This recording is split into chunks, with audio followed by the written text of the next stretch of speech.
Bueno, muy buenas tardes ya para todos. Dar primeros, como es mi costumbre, gracias al dueño de la vida por permitirme estar en este espacio, a Marta y a todo el equipo presente. Decirles que se queda uno pues anonadado escuchando reiterativamente toda esta situación que vivimos en carne propia nosotros en la zona norte del departamento del Cauca, con estas agresiones, con esta violencia, y ver nosotros, decirlo así tan claramente, que nosotros, de parte del Estado, no vemos la correspondencia a lo que realmente se está viviendo en los territorios, los dueños de las propiedades, los trabajadores, las comunidades en sí, con estas agresiones de esta comunidad indígena, y ver uno que el gobierno está más inclinado a la parte indígena, porque es que así lo digo, así lo miro y así lo siento, de acuerdo a las acciones que uno ve, a las cosas que han sucedido, duda uno hasta de los derechos humanos, de las organizaciones de derechos humanos, al ver que lo que sucede en los diferentes territorios, la comunidad indígena es la pobrecita y el resto de habitantes que tiene Colombia, donde estamos recogidos supuestamente en una constitución que nos identifica a todos, y saber que nosotros vemos esa poca asistencia hacia la comunidad negra, digamos, hacia los trabajadores, hacia los dueños de las propiedades, con todas estas acciones que se presentan en el territorio. Ver cómo llega uno a la comunidad indígena, a una finca, destruyendo lo que allí hay, personas en motocicletas con galones de gasolina, achicándole gasolina a los cañales y luego tirándoles el fósforo. Estamos hablando y se oye hablar desde ellos con el tema ambiental, natural del país, y son los que más lo destruyen, los que más lo violan. ¿Para qué lo mencionan si ni siquiera considero yo que con esas acciones ni en la mente los tienen? La comunidad que yo represento en un consejo comunitario que se llama Severo Mulato del municipio de Padilla, tristeza nos da que hace ya 2 años está prácticamente secuestrada esta comunidad. Dinamitaron el puente del río Guavito colindando con la propiedad del compañero Oscar Flores. Las vías, las alcantarillas, todas las rompen, supuestamente para evitar los pasos de la policía. Aparte de eso, impiden el tránsito del agua real desde el río Jagual hacia la comunidad mía, todo ese tipo de situaciones. Las vías taponadas, de 4 vías que esta comunidad tiene solo una en acceso. Por allí entramos y por allí salimos. ¿Por qué? Supuestamente ellos no pueden abrir las vías para que el gobierno no les llegue. Pero resulta que yo entiendo que si nosotros realmente somos colombianos, tenemos unas ideas de pueblo como las manifiestan ellos, y en el fondo se ve, es que eso no existe. Porque es que primero yo, segundo yo, tercero yo, sin importar que viven los demás. Una comunidad sin agua, ¿quién es?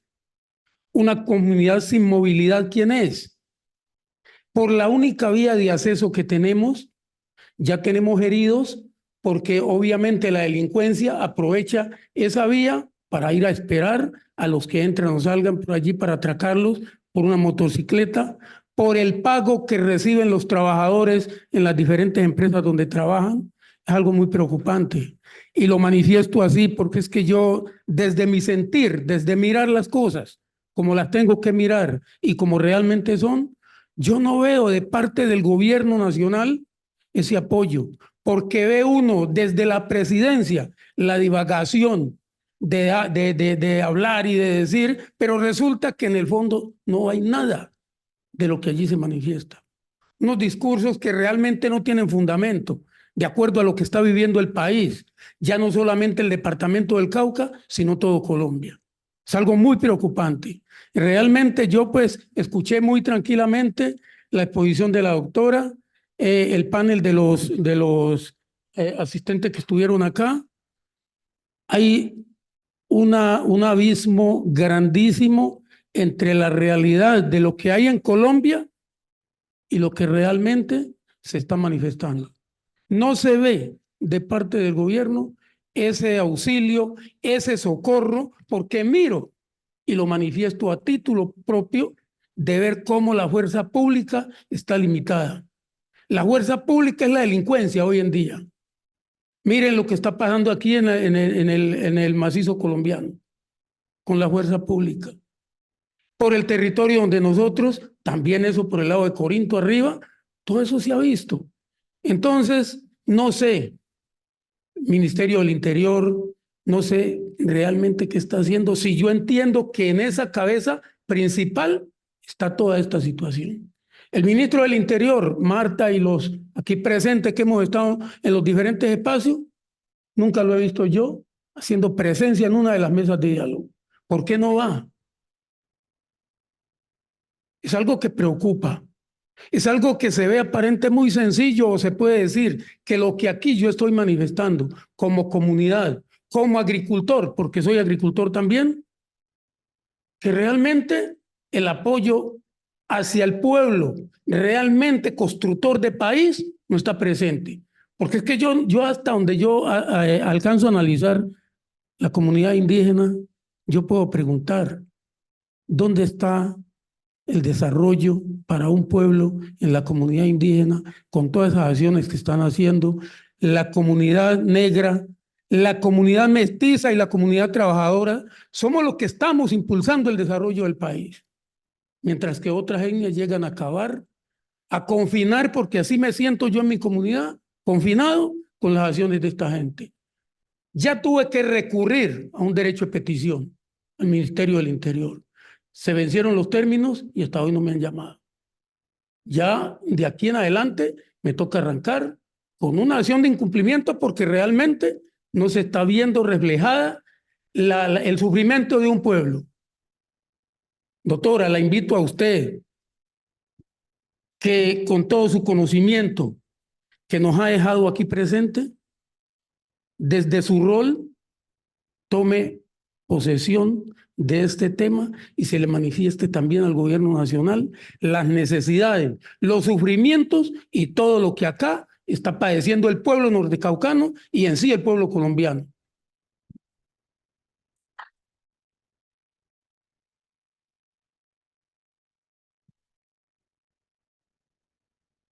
Pues yo creo que de acuerdo a la presentación y a lo que hay, pues yo te decía, Martica, que de acuerdo a la puntualidad de las cosas, pues prácticamente se resume todo, porque cuando se habla de confinamiento, se habla de algo muy grave, una comunidad sin movilidad que está abocada, un puente dinamitado con una carretera, la otra carretera a la hacienda de San Luis, vía Guasanó, taponada, la de Guachené, la vía de Ucrania, hacienda Ucrania, taponada también, y todo eso lo conoce el gobierno central, Ministerio del Interior, vicepresidencia, pero nunca se va a ver qué realmente lo que está pasando hasta llegar el 6 de febrero, ya casi un año, de dos víctimas en la comunidad mía, porque fue en la comunidad mía las dos víctimas de Leo y Rodolfo por esta situación. Cosas preocupantes. Y saber que todo este tema, porque no es un secreto, desde el 2021, cuando se habló del famoso estallido social, cuando sucedió lo que sucedió en todas las ciudades, los campos hace rato los tenían de su cuenta. Hace rato estaban quemando caña, hace rato estaban haciendo todo lo que les daba la gana. Entonces, yo me pregunto cuál es el estallido social. ¿Cuál fue? Un pueblo que estalla por inconformidad, no se dedica a hacer el vandalismo que ya ha vivido Colombia desde el año 2021 para acá. Considero que un pueblo, cuando estalla de necesidad por sufrimiento, las vías de hecho son otras. No son las de afectar la producción de un campo, la irse a una ciudad, acabar con todo lo que hay construido. Faltó pantalones en ese gobierno y en este mucho más. porque este gobierno actual está divagando fuera de lo que realmente tiene que hacer para gobernar a Colombia. Muchas gracias.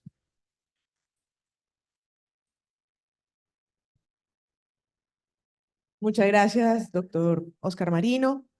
Doctor Francisco. Buenas tardes a todos. Muchas gracias por la invitación a Marta, a toda la Junta Directiva. Queremos hacerles de conocimiento un proceso que hemos vivido y queremos que esto sirva para que todos tomen conciencia de lo que posiblemente puede suceder en todos los predios, ya sea de agricultura, de caña, de ganadería y de frutales. En resumen, nosotros tenemos una finca familiar hace muchos años, en los cuales al principio tuvimos ganadería y después comenzamos a sembrar frutales como es maíz, guayaba, uva, maracuyá, papaya y también sembramos caña. Hicimos una diversidad de productos para que el día de mañana no tuviéramos problema con lo que sí llegó a suceder, que era diciendo que solamente hay caña en esa finca, entonces vamos a invadirla. Ya mirando hacia adelante en una visión, nos dedicamos a sembrar muchas cosas y también a trabajar en la parte social de la región, que nos conllevó con ese orden de trabajo a tener bastantes trabajadores. Y tuvimos grupos de indígenas de la zona de Toes, tuvimos afrodescendientes, tuvimos campesinos y tuvimos señoras cabeza de familia. Entonces teníamos un grupo muy diverso y todos trabajamos en armonía y nunca llegamos a tener inconvenientes dentro de las labores de la finca. Es tanto así que desarrollamos muy buen trabajo y en un momento dado llegamos a tener hasta el primer puesto en el ingenio para el cual trabajábamos, en producción de azúcar. Después, con el tiempo, por el año 1916, comenzaron a entrar unos bandidos y nos robaron un jeep y nos dejaron cuadrapléjico un trabajador.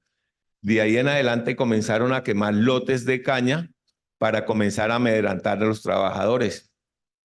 Más adelante, por el año 2022, han entrado a la finca y nos han puesto una bomba y nos mataron el mayordomo. Después siguieron ya haciendo mucha más presencia dentro de la finca hasta que nos tocó que replegarnos hacia las casas, ¿ya? Y ellos comenzaron a meter ganado dentro de la finca. ¿Qué sucede? Que con todas las denuncias desde el año 2016 hasta ahora, llevamos muchísimo más de 30 acciones ante el gobierno en denuncia a la fiscalía, en denuncias a la inspección de policía, en denuncia al alcalde de los corregimientos de Caloto y Guachené. Para hacerles más corto el tema y que comprendan de que estamos en un problema muy grande, es que los indios siguen invadiendo. Nosotros llegamos a tener apoyo de los mismos indios para sacar los indios que nos invadieron la primera vez. Bajaron los indios de Toes y replegaron los indios que estaban invadiendo. Pero después se reunieron en consejos comunitarios en la montaña y se pusieron de acuerdo de que ellos no podían seguir haciendo eso porque iban a pelear indios contra indios. Entonces, esta situación está tan delicada de que ya hay un consenso general en el CRI, en la CIN, en todos estos sitios, ¿ya? Y también ya los afros están intentando coger las mismas ideas que tienen los indios para apoderarse de los territorios. Lo que yo veo que esto está muy complicado es que si nosotros no nos ponemos de acuerdo con todos los gremios y con todos los agricultores a hacer un bloque unido, ¿ya? Para proteger el territorio, va a llegar el momento de que nos van a correr a todos a un lado y ellos se van a apoderar del territorio.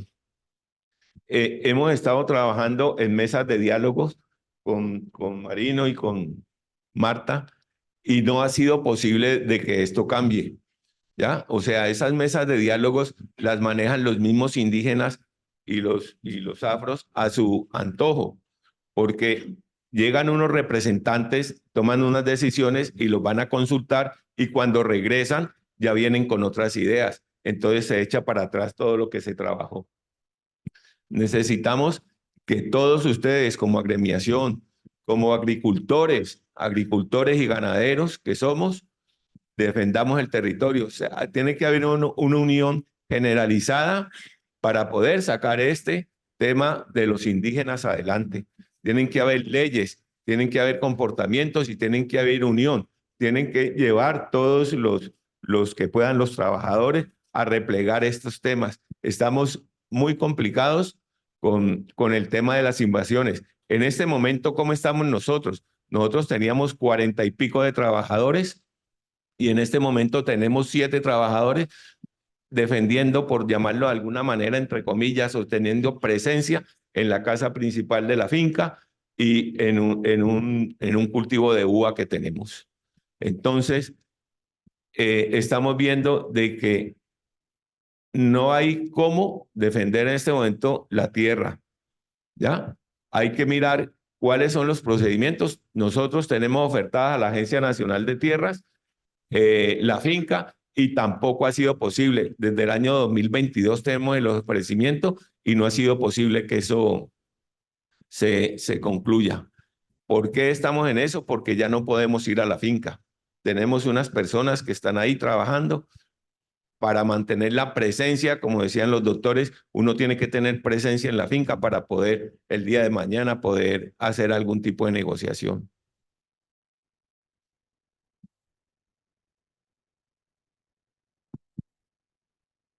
Destacar las declaraciones pues que han dado Oscar Marino, que es un productor de caña pequeño y representante y líder de allá de la zona del Tetillo, y lo que ha dicho también Francisco. Con Francisco hay una cosa muy importante que también sería una de las invitaciones o tareas como las que hicimos ahorita, que hagan el estudio de títulos, que revisen los documentos, que saquen el certificado de uso del suelo, etcétera. Pero con Oscar Marino lo que hicimos fue, y su agrónomo, sentarnos a hacer un estudio de caso. Y hay cifras aquí que están dentro de ese estudio de caso. Cómo mejoró él la productividad, las prácticas tenía de mejoramiento de suelo. Él estaba en el programa Integra para el mejoramiento de prácticas sostenibles. Tenía el certificado del ICA. ¿Por qué? Porque le hemos mostrado al gobierno nacional que era una finca productiva en curso y que estaba produciendo alimentos. Digamos que de alguna manera toda esa información, de acuerdo a lo que nos decían los abogados, nutren los datos y las especificaciones que se pueden utilizar en contra de una demanda, pero también en contra de una denuncia internacional como la que aquí se ha planteado. Decir pues que agradecerles a ellos por tener, como decía ahora Jorge, el valor civil de contar su historia y muy interesante poder tener estudio de caso que contenga todo el tema social. Destacamos porque revisamos muy bien las cifras el año pasado con Francisco y su contador, en el sentido de que tenían 46 empleos totales. Solamente tenían 2 empleos directos y el resto era de contratista. Y llegó una empresa externa a decirle, no, ¿sabe qué? Todos los contratistas, los trabajadores suyos están muy viejitos, mejor sáquelos y reemplácelos por unos nuevos. ¿Sabe qué hizo la familia? No. Sale la empresa contratista y contratamos a todos los trabajadores de manera directa. Oscar Flores decía ahorita, hay que tener muy buen relacionamiento con la comunidad. Y estos trabajadores que tenía Francisco en la finca eran todos de la comunidad, personas que vivían ahí al lado. Y ellos mismos han salido en defensa del predio, han denunciado las violaciones y muchos de ellos, de los 39 que creo que se han ido, la mayor parte de ellos tuvo que renunciar porque los amenazaban por trabajar en un predio productivo. Así que destacar esa testimonio, Francisco. Gracias, Oscar, también por tener esto. Y bueno, yo creo que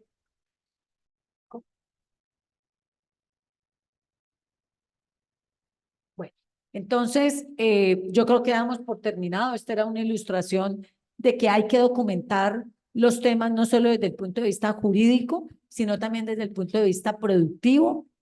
el tema social de la generación de empleo y, ¿por qué no?, las inversiones sociales que muchos de ustedes hacen adicionales y que hacemos a través del Fondo Social. Muchas gracias.